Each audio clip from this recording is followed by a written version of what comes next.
Just 1% used. அது மட்டும் இல்லாமல் பாக்ஸ் பீஸோட வித் கம்பெனி வாரண்டியோட நம்மகிட்ட பார்த்தீங்க அப்படின்னா கெனானோட 1500 ஸ்டாக் கொண்டு வந்திருக்கோம். இதோட ஷட்டர் கவுண்ட் வந்து 730 ஃபோட்டோஸ் மட்டும்தான் எடுத்திருக்காங்க. கஸ்டமர் ஒரே ஒரு டைம் தான் யூஸ் பண்ணியிருக்காங்க.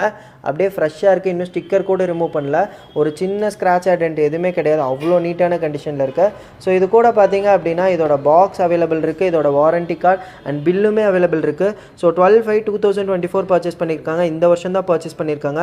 2 இயர்ஸ் கெனான் வாரண்டி அப்படிங்கிறங்காட்டி 12/5/2026 வரைக்கும் டேரக்ட் கெனான் வாரண்டி பெண்டிங் இருக்குது. கிட்டத்தட்ட 1.5 வருஷம் மேலே கெனான் வாரண்டியே இருக்குது. அது மட்டும் இல்லாமல் இதோட original charger, charging cable and original battery, body cap, lens cap பேராக கொடுத்துட்றோம். அண்ட் கெனானோட ஒரிஜினல் நெக்ஸ்ட் ஸ்ட்ராப் வந்துடுது. அண்ட் நெக்ஸ்ட் ஆஃபரில் ஒரு 500 rupees பேக் கொடுத்துட்றோம். இந்த பீஸ் நீங்கள் புக் பண்ணணும்னு நினச்சிங்க அப்படின்னா இந்த வீடியோவை ஸ்க்ரீன்ஷாட் எடுத்து ஸ்க்ரீனில் இருக்க நம்பருக்கு வாட்ஸ்அப்பில் சென்ட் பண்ணுங்கள். ரேட் வந்து இன்றைக்கி ஆஃபரில் 32,000 all over India free shipping. ஃப்ரெஷ்ஷாக இருக்குது. சின்ன யூசர் மார்க்ஸ் கூட இல்லை. மிஸ் பண்ணாமல் புக் பண்ணிக்கோங்க.